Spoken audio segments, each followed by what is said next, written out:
Sur Fréquence Évasion, les stars d'hier, d'aujourd'hui et de demain se racontent en toute liberté. Pour en savoir plus, cliquez sur Programme. Bon surf sur le site de Fréquence Évasion, www.fréquenceévasion.com. Désirless, bonjour. Je fais toutes les amitiés aux auditeurs de Fréquence Évasion. Merci d'être là. On vient de passer déjà un petit moment ensemble. Ça le fait bien. Donc ça va continuer à le faire, je suppose. Alors comment en êtes-vous arrivé à la chanson? Quelles ont été les étapes, les premiers pas que vous avez dû faire pour justement rentrer dans ce monde de la musique? En fait, la musique, j'aime ça depuis que je suis toute petite, parce que mes parents et mes grands-parents écoutaient la radio, beaucoup de radio. On n'avait pas de télévision à l'époque. Et donc j'ai été bercée par tout, plein de chansons, que ça soit Jacques Brel, Georges Brassens, Léo Ferré, Françoise Hardy, Michel Polnareff, etc. J'en oublie plein d'autres. Hein. Donc j'ai toujours aimé la musique. Par contre, j'ai jamais pensé devenir chanteuse. En fait, j'ai vécu ma vie, j'ai fait des rencontres et ces rencontres m'ont fait faire des choses que je ne pensais pas faire du tout en fait si il n'y avait pas eu ces rencontres.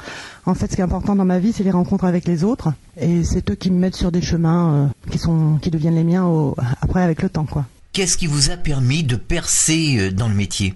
Avant de percer, déjà, j'ai commencé à faire de la musique, comme la plupart des chanteurs ou musiciens.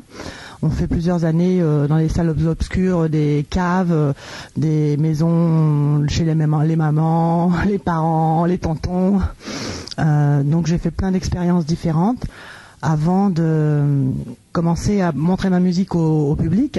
Et puis après ça a duré 5-6 ans. Et ensuite, en fait, j'ai rencontré Jean-Michel Riva, avec qui on a fait un peu plus quelques temps après Voyage, qui m'a permis d'être connu, si on peut dire, mais surtout d'être aimé et de pouvoir partager cet amour avec les gens, quoi. Alors justement, Voyage, cette chanson que tout le monde fredonne, on ne l'oubliera jamais, c'est une chanson qui a marqué tout le monde, je le disais en entrée d'émission. Est-ce que c'est pour justement inciter les gens à voyager, à sortir un petit peu de leur train-train quotidien, à les faire rêver? Quelle est la vraie signification pour laquelle vous avez écrit cette chanson? Voyage, c'est pas moi qui l'ai écrit, donc c'est Jean-Michel Riva.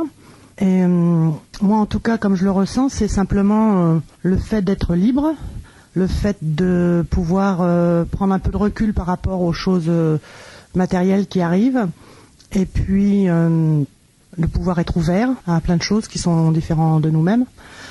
Bon, évidemment, il y a les pays, la nature, tout ça. Mais je pense que le plus important, c'est d'être ouvert à la personne qui est en face de soi. Même si c'est un tout petit voyage, pour moi, c'est un grand voyage parce que c'est là où se passe l'amour, quoi.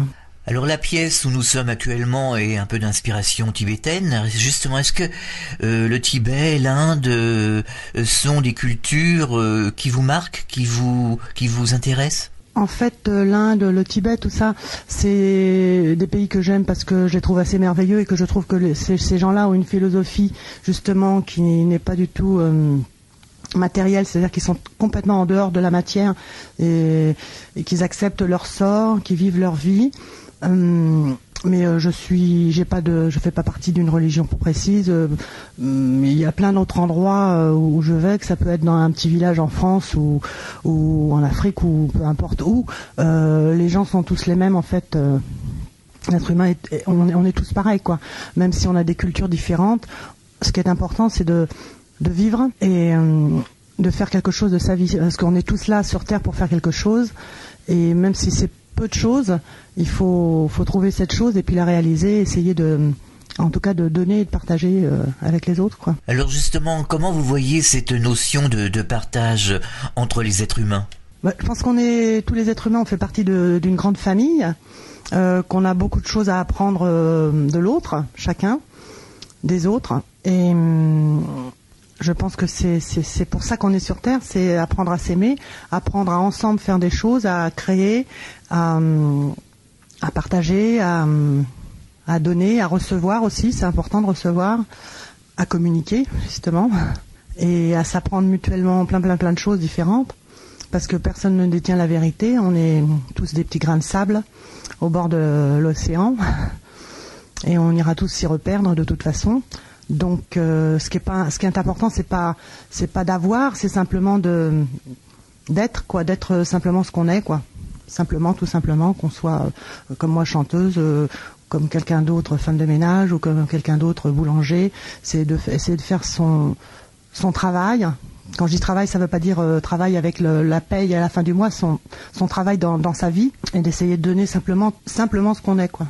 Alors justement, une chanson, vous le disiez tout à l'heure, c'est un échange, un contact avec le public. Quand vous êtes sur scène, comment se passe cet échange avec le public ? Quand je suis sur scène, en fait, ça se passe tout simplement. J'essaye d'être moi-même, peut-être encore mieux que moi-même, j'essaye. Et ça se passe tout simplement parce que ça se passe bien, parce qu'il n'y a aucun problème à partir du moment où on est soi-même et qu'on est sincère, qu'on essaye de donner un tout petit peu de soi-même aux autres. J'ai jamais vu quelqu'un qui refusait ça, quoi. Ça, pour moi, ça n'existe pas. Le public, c'est des gens normaux, simples. Quand on leur donne quelque chose, l'acceptent ou l'aiment ou l'aiment pas. Ils peuvent ne pas aimer ce que je fais ou ce que font d'autres artistes, mais l'échange est simple, c'est pas compliqué du tout. Et moi, en tout cas, quand je suis sur scène, c'est un grand moment de bonheur, et j'ai l'impression que c'est un grand moment de bonheur aussi pour le public. Donc ça me conforte dans le fait que j'ai envie de continuer pour ça, quoi, parce que je sais qu'il se passe quelque chose entre moi et les gens. Et puis quand on est plusieurs sur scène, il y a Mimi qui est là, qui voudrait peut-être dire quelque chose, qui est avec moi sur scène dans un petit spectacle qu'on fait en discothèque, destiné principalement justement aux gens qui vont en discothèque, c'est-à-dire les jeunes, parce que c'est à eux qu'on a envie de parler aussi, parce que c'est à eux qu'on va laisser notre monde là. Et donc Mimi fait partie avec un autre personnage qui s'appelle Fabien, m'accompagne depuis peu dans cette petite aventure. Et on peut peut-être lui demander aussi, elle, ce que c'est d'être pour elle sur scène, quoi. Fréquence Évasion. Fréquence Évasion. Eh bien, nous allons lui demander tout de suite à Mimi, elle prend le micro, voilà, c'est fait. Qu'est-ce que ça vous apporte d'être sur scène et d'avoir justement, comme le disait Désirless à l'instant, ce contact avec le public ? Eh bien, comme vient de le dire Claudie, c'est l'échange, c'est de la sincérité, c'est beaucoup d'amour à partager. Les gens sont là, prêts, à l'écoute, avec le cœur ouvert, les yeux ouverts, les oreilles ouvertes, et c'est un moment privilégié déjà. Il n'y a pas d'écran, c'est là, maintenant, tout de suite, et il faut... Oui, enfin moi je sais que j'essaie de donner le meilleur de moi-même, pareil, de donner de l'amour, de donner le mieux que je puisse, ce que je suis, et puis apporter de la joie. Et du coup, si on donne la joie, l'amour et tout ça, on le reçoit, et en fait c'est vraiment... C'est un échange dans les deux sens, quoi. On reçoit autant qu'on donne, et eux nous donnent. Enfin, c'est vraiment... c'est un échange, quoi. Alors Mimi, comment s'est passée cette rencontre avec Désirless et quelles sont les activités que vous réalisez toutes les deux ? Alors la rencontre avec Claudie, c'est une affiche. Un jour, Claudie proposait son aide pour des musiciens, pour un groupe, voilà, qui avait envie de créer. Donc voilà, on était un jeune groupe, on a rencontré Claudie.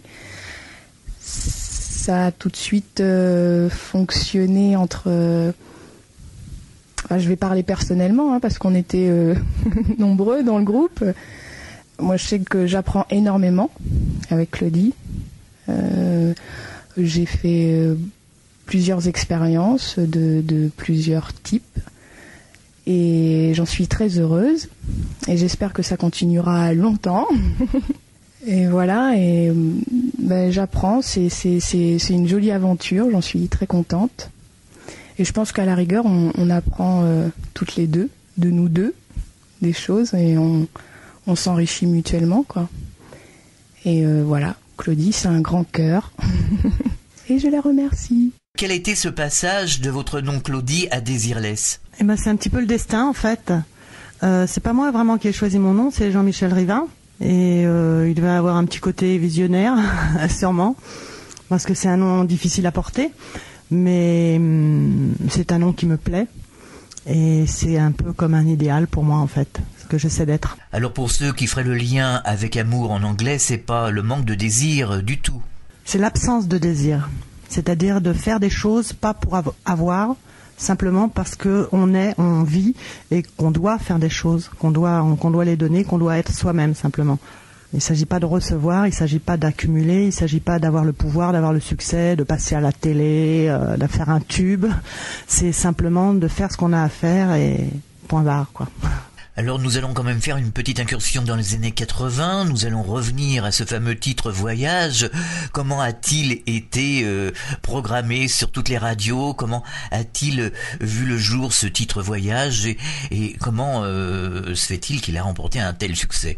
Ben, je crois qu'on a eu beaucoup de chance en fait, d'abord avec Jean-Michel et d'autres personnes, Dominique Dubois qui a composé aussi, il y avait plein de gens qui étaient autour de nous, il y avait François, il y avait plein de gens. On était une petite équipe qui nous éclations vraiment, on avait beaucoup de joie, beaucoup de travail.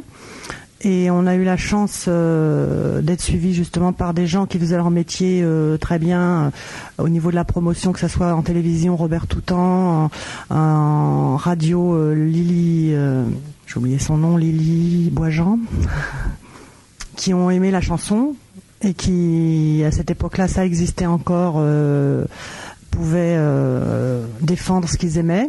Et donc assez rapidement, on a eu la chance d'être aidés par ces gens-là qui ont réussi à nous faire passer sur les radios, qui ont réussi à nous faire passer en télé. Et puis voilà.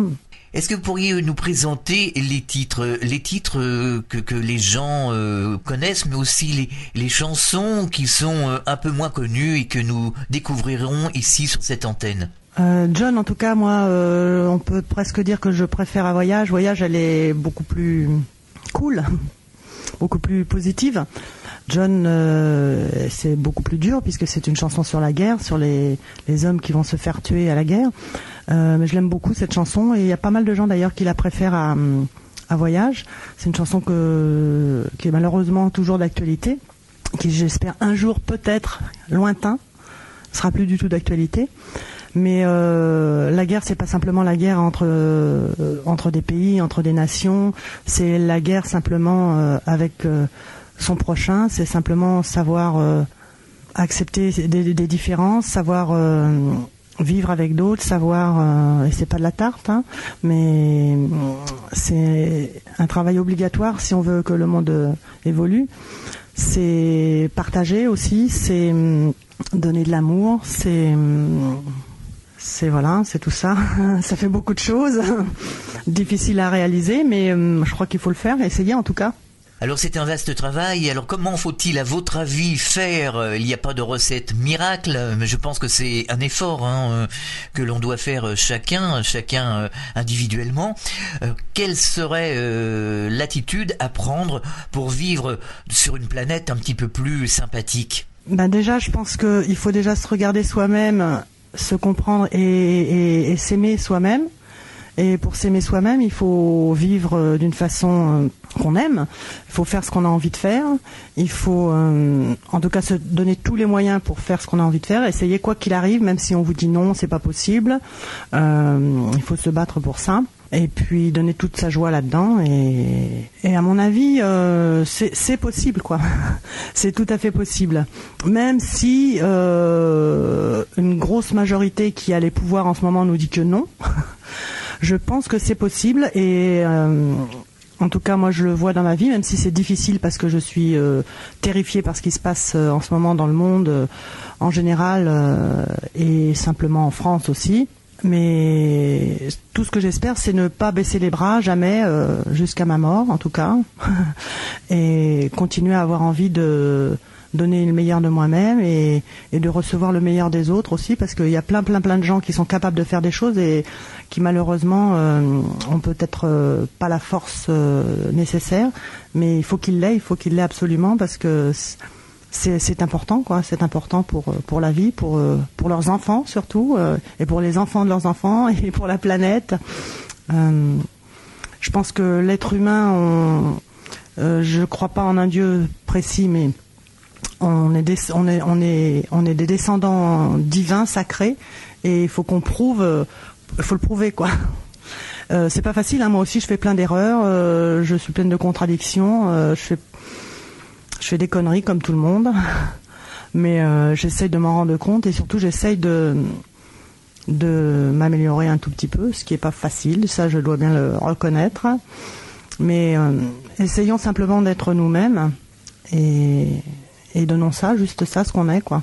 Chaque jour, sur Fréquence Évasion Radio, recherche, ovni, paranormal, faits de société, protection de l'environnement et les rendez-vous avec vos stars préférées dans Paroles de Stars. Fréquence Évasion, c'est également la voix des sudistes en Principauté de Monaco et dans le Grand Sud. Fréquence Évasion Radio, dites-nous tout.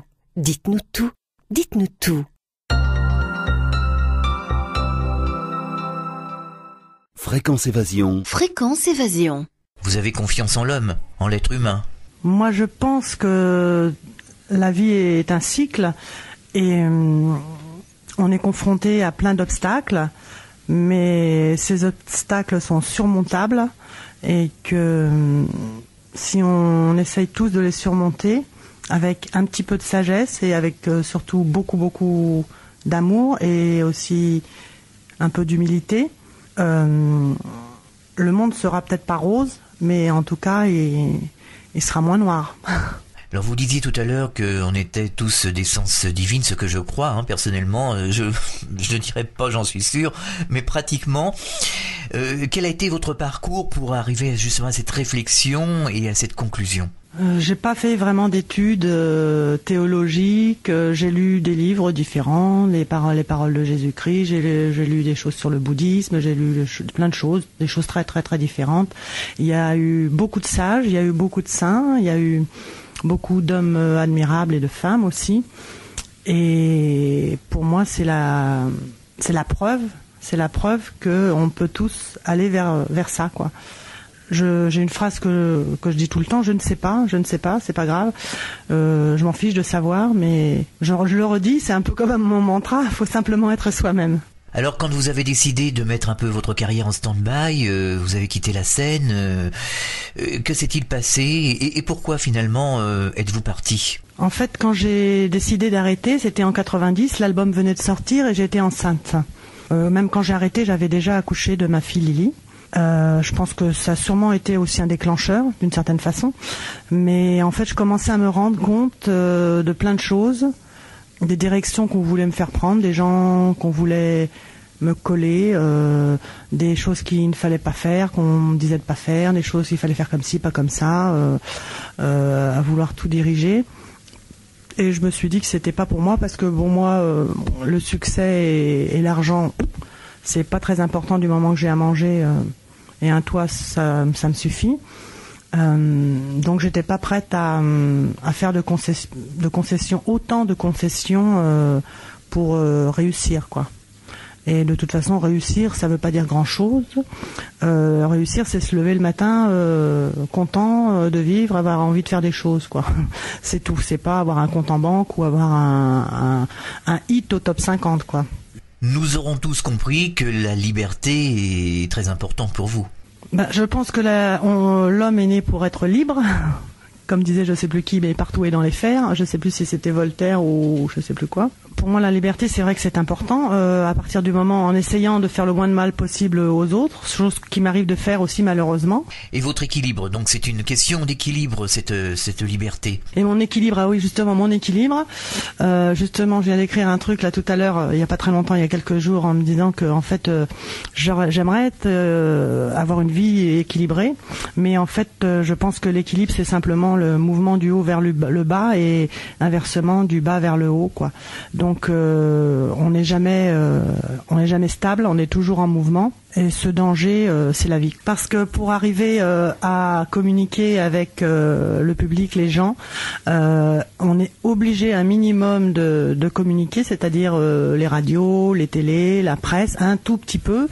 Donc la pression du show business, je l'ai toujours ressentie, et je la ressens encore plus forte maintenant parce que c'est de plus en plus difficile et j'ai l'impression que tous ces gens-là sont dans un drôle de monde qui pour moi n'est pas le monde qui est apparemment, je le crois, le monde de l'argent, et je pense que c'est pas une solution du tout. Donc la pression, je la sens toujours.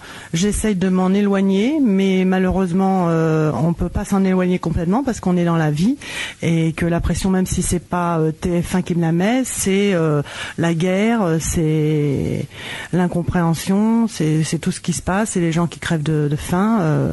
La pression, elle est là, quoi. Est-ce que ce ras-le-bol viendrait justement de journalistes ou de business, de journalistes qui ont empiété sur votre vie?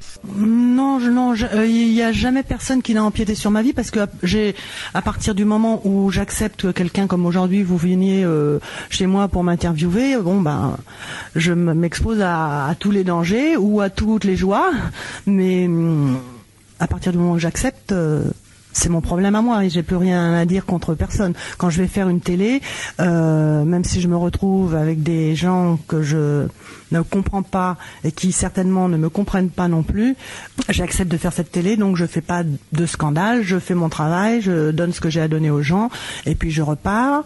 Il y a plein de choses que j'accepte pas, justement comme on disait tout à l'heure, la Star Academy, le Love, tout ça, je ne ferai jamais ça. Encore qu'on ne sait jamais, peut-être que j'aurai une bonne raison un jour de le faire. Ça m'étonnerait, mais pourquoi pas, on ne sait pas ce qui peut arriver. Mais il y a des choses auxquelles je dis non. Et puis on verra bien ce que le futur nous apporte, quoi. Donc on va en arriver à votre actualité, vous sortez un nouveau CD, que va-t-on trouver à travers ce CD, ce nouvel album? Alors, première chose, avant les CD, il y a une chose très très très importante, c'est mon site qui est le mien, mais le mien avec tous les gens avec qui je travaille. Donc c'est www.desireless.com où tout se passe sincèrement et personnellement. C'est moi qui réponds, c'est moi qui écris avec les gens avec qui je travaille. Donc il n'y a aucune barrière, aucune barrière. Donc on peut simplement venir voir qui je suis et venir voir ce que je fais, venir même converser avec moi puisqu'il y a un forum, converser entre gens aussi parce que sur le forum ces gens parlent entre eux. On peut exposer ses idées, dire ce qu'on pense, voilà. Donc ce site c'est vachement important pour moi parce que les médias, je n'y crois plus beaucoup et donc pour communiquer avec les gens c'est une possibilité certainement importante, quoi. Donc sur ce site il y a aussi des CD, il y a des extraits de musique, on peut écouter un petit peu ce que je fais.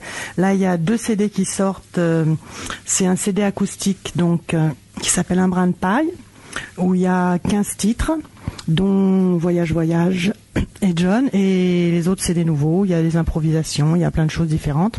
Donc c'est avec Michel Gentil qui est guitariste acoustique, qui joue de la 12 cordes. Il y a d'autres gens aussi qui jouent un petit peu dessus sur certains morceaux.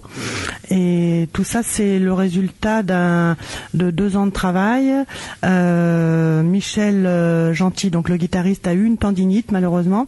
1 an après qu'on ait commencé à tourner, on devait commencer à enregistrer justement ces titres, mais re-enregistrer. Et comme c'était pas possible, qu'il pouvait plus jouer, on a décidé de prendre des extraits de concerts, des extraits de répétitions, de mettre ça sur un petit CD pour donner quand même le résultat d'un travail qu'on a fait ensemble, si ça intéresse les gens, voilà. Donc il y a Un brin de paille. Ça c'est une chose. Et puis il y a un autre CD qui s'appelle La vie est belle, qui est fait de 5 titres avec Fabien Scarlaquin et Émilie Roy. C'est un CD en fait qui représente le travail qu'on fait en discothèque avec Fabien et Mimi sur scène, on est tous les 3. Et c'est un petit CD pas prétentieux du tout, mais qui est un petit cri. Donc on dit des choses, la vie va pas toujours bien, mais elle pourrait être belle s'il faut se la faire belle. Donc voilà, c'est tout simple, c'est naïf. C'est moi aussi, quoi. Fréquence Évasion. Fréquence Évasion. C'est une tendance très spéciale parce qu'en fait Michel est un guitariste soliste et bon, moi évidemment je suis une soliste aussi puisque je chante. Donc c'est un espèce de duo de solistes qui est un peu spécial, mais c'est tout à fait écoutable simplement, sans se prendre la tête. Michel a des influences indiennes, espagnoles, assez différentes. Il faut écouter, je peux pas très bien en parler, faut écouter. Eh bien, merci Desireless de nous avoir fait partager un moment si sympathique à nous et à nos auditeurs. À très bientôt sur Fréquence Évasion. Au revoir. Donc je fais des gros bisous à tous les auditeurs de Fréquence Évasion et puis j'aimerais qu'on essaye peut-être d'être un tout petit peu moins con avoir moins peur, laisser parler son cœur, dire et faire ce qu'on aime, s'unir, ne pas rester chez soi en attendant que ça se passe. Voilà. Et puis bravo à tous ceux qui essaient de faire autre chose, il y en a plein. Et merci aussi à eux, quoi. Au revoir. Au revoir. Fréquence Évasion.